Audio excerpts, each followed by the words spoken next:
Hello YouTubers, and welcome to my channel, the Virginia Bushcrafter. And this is the channel where we learn and practice bushcrafting, prepping, and survival skills. So guys, let's dive right off into it.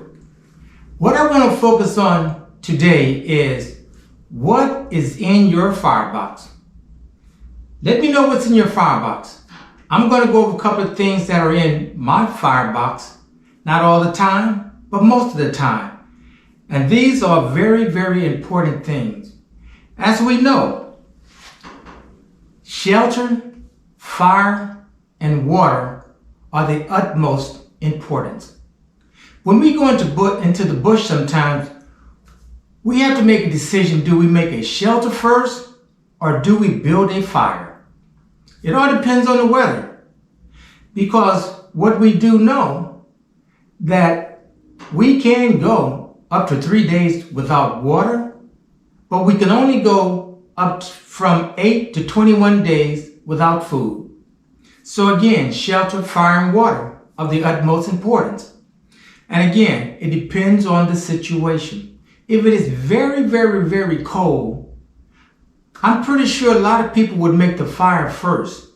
You would have to gather some twigs and some kindling and some fuel and make your nice sustainable fire so that you could go out into the bush and get materials to build your shelter or use materials that you have, such as your tarp. On the other hand, it could be getting kind of late and you don't have too much daylight. Well, in this case, I would assume or think that you would go and get some wood as quick as you can, come back, have your shelter already prepared. So, it depends on the situation. So again, you may build your shelter first. If you have enough daylight, come back, build your fire in the evening, cook your nice meal, and just enjoy nature. But some of the things that are very important that I want to share with you tonight is that in order to build a fire, I start off with the most important tool to me, which is a ferrocerium rod. This ferrocerium rod, let me make sure you can get a good look at it. This ferrocerium rod is 6 inches and has a diameter of 1/2 inch. And it throws sparks very well, very easily. You can always get fire from this. In addition, ferrocerium rods come in different styles. Now this one came with a striker. And I always prefer to use a striker as opposed to using the back of my knife, which works very well.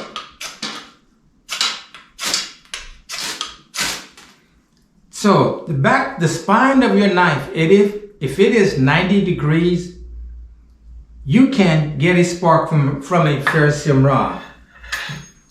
Ferrocerium rods come in different styles and so forth. This ferrocerium rod that I have here, the second one, it has a ferrocerium rod as well as some magnesium, and the handle itself is made from fat wood. And it comes with a striker. Strikes very well. So here again, ferrocerium rod, magnesium, and this wood is fat wood. So you will always have your tinder with you. So again, it depends on certain circumstances and so forth. Now, one of the things that I suggest, and I'm sure a lot of people do this, when you're walking through the bush, you always want to be aware of getting some tinder, whether it's cedar bark, if it's a down tree with some limbs, you can get some fat wood or birch bark. This is this tinder bundle or bird's nest came from cedar. And this is just some that I had, and it's very dry. It should be very, very easy to catch a spark.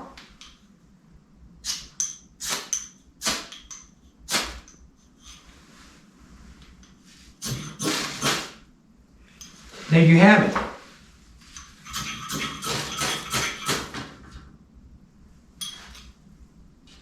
That's just how easy it is to get a spark.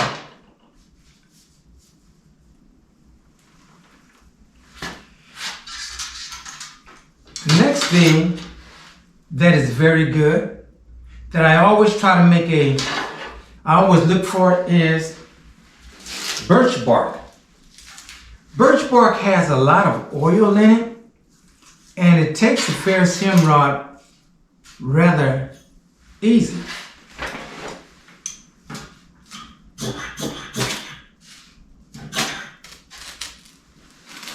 As you can see, the birch bark, very, very easy. It's very, very flammable. So birch bark,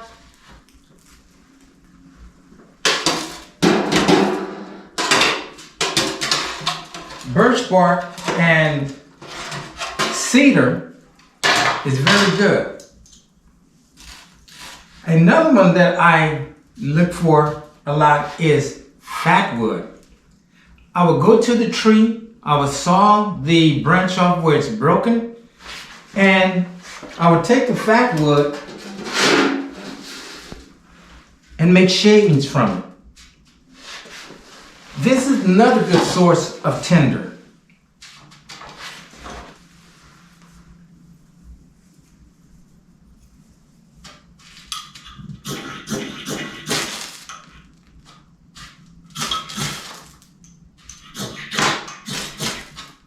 And there we have a fire. And this is just simply fat wood. So again, my favorite go-to in my firebox is cedar bark, fat wood, and birch bark. Those are my natural tinders that I go to. Now, there are a lot of man-made tinders as well. I wanted to mention to you as well, there is also something called a magnesium bar. And this bar actually has a ferrous hem rod, and the bar itself is magnesium. So you just basically, you scrape some of the magnesium off, you get your maybe a quarter size of magnesium, and it takes a spark as well. So these are numerous ways to actually start your fire. Another method is flint and steel. You have your steel, you have your flint. As you can see, the sparks are coming down. And I basically use this when I'm going to use char cloth. Now, char cloth is just, this was a t-shirt that I put into an Altoid can. I put a hole in the top and I stuck it into the fire for about a good 10 minutes. And when you no longer see the smoke coming from the Altoid can, you let the char cloth cool off, and then you open it. And this is what it looks like. So, what I do with the char cloth, you can use a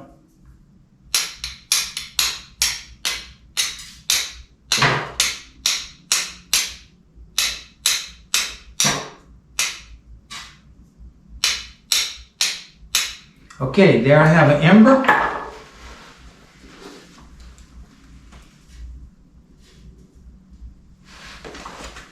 As you guys can see, there's an ember.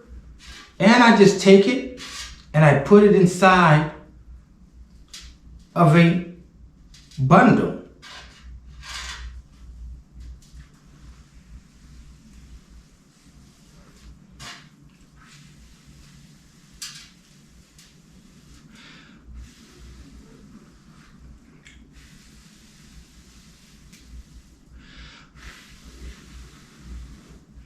And there you have your fire. And the remainder of the char cloth just goes right back into my supply. So guys, there are a number of ways to start a fire. And again, a fire is so important. The fire allows you to sterilize your water. Of course, cook is just a nice comfort feeling. It provides warmth. I think one of the most amazing things that I enjoy is making a fire and having a great meal. Harvesting the wood, sawing the wood, splitting the wood, making the feather sticks. All of this material is in my firebox. And what is in your firebox? Now, these are all natural materials with the exception of the char cloth. Now, there are a lot of man-made tinders that work very well. And one of my favorites is cotton ball with a Vaseline.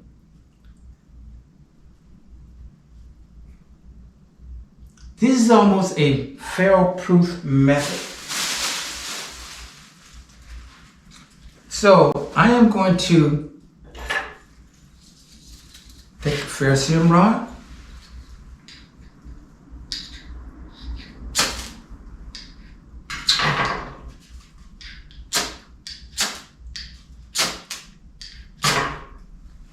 and there you have it. A cotton ball with Vaseline. It's almost sure-proof. And the thing about it, it lasts for a while. So you can get your tinder, your pencil-sized tinder, put it on there, for example, and you have your fire. So that's one of my go-to, and that is the, I call it the do-it-yourself, the man-made. And another one that I use is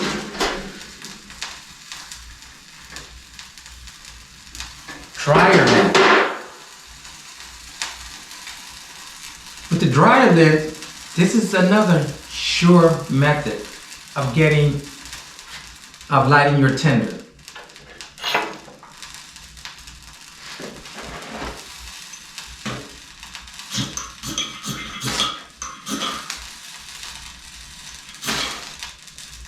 Just that quickly, guys. So it should not be hard to start a fire at any time because we are preppers and we stay prepared. Now, I am a strong advocate of ferrocerium rods. I really do not like to use matches or a lighter. I like to keep those resources in the event I get separated from my ferrocerium rod. But that is going to be somewhat difficult to do because I always carry a second ferrocerium rod, and this one stays in my cargo pocket. So if I get separated from my rucksack or camp or whatever, I'm going to have a fire mechanism. So these are very good tools, and they always work. They've always worked. Another one that is very good is and these are ignited by using a lighter.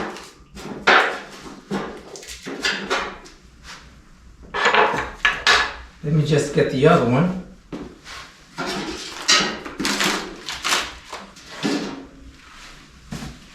There are a lot of items that are the do-it-yourself items.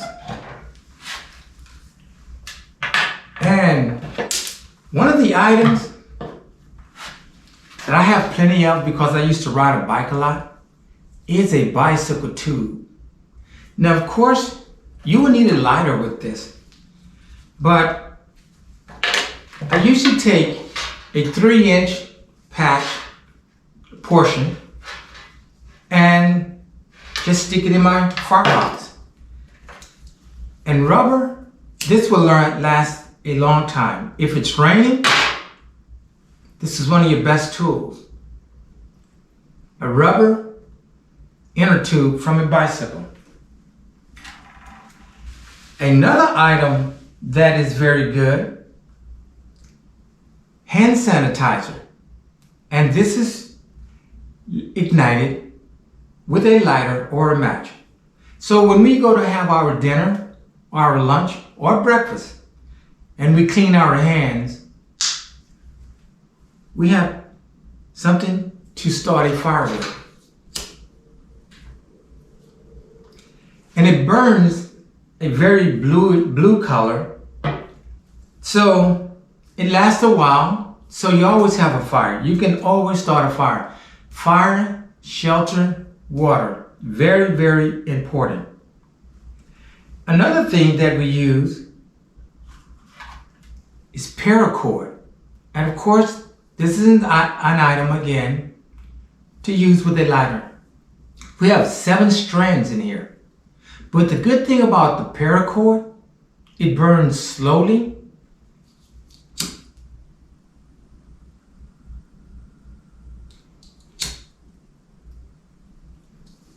And there you have it.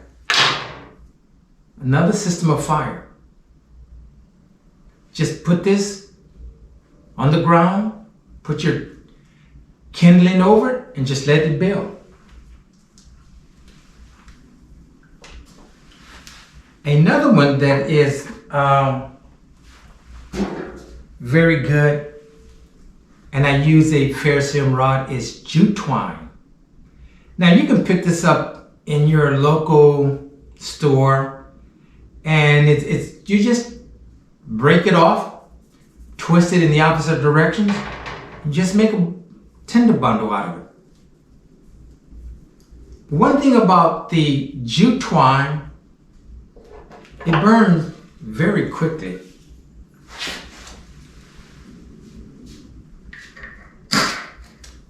One strike and there you go. That is the jute twine. Anything that is fluffy and you have a ferrocerium rod, you're in pretty good shape. There is another item that is strictly magnesium. And you just take it and you can crush it. I usually crush about a quarter size. It is called wet. It's wet fire. And it will actually burn on water.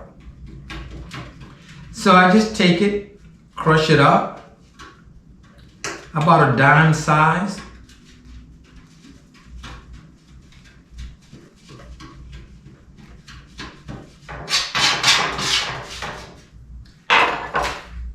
Get your ferrocerium rod.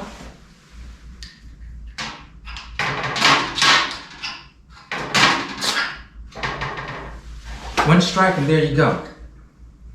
And this will burn on water. So guys, there are many ways to start a fire in the bush. And that's why I want to know what is in your firebox. What I usually carry in mine, again, I try to make sure that I have some cedar bark, some fat wood, birch bark, some cotton balls with Vaseline, and some jute twine. Those are always on me when I go into the bush, in addition to a lighter and a match. In the event that I just get separated from my ferrocerium rod or my flint and steel. And another one is, it is called waterproof fire stick.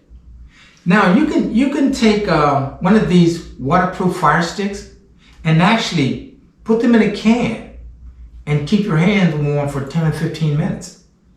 But they are usually used to put them between the layers and just light them. And the good thing about them, they burn on water as well. They're waterproof.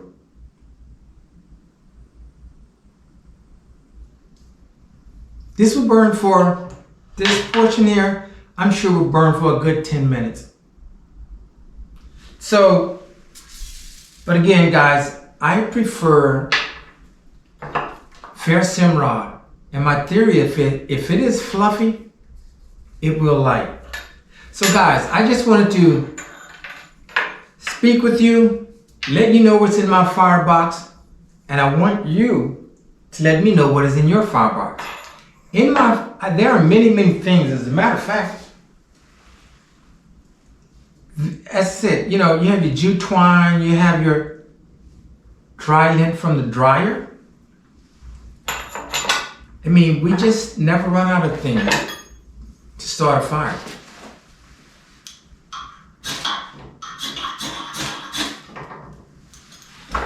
So I highly advise this. And I advise this to use a ferrocerium rod and save your lighter and your matches.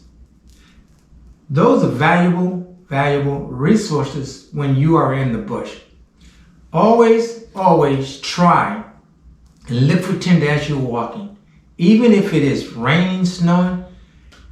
If you see a cedar tree, hey, you can take that bark, put it in your pocket. It will dry out.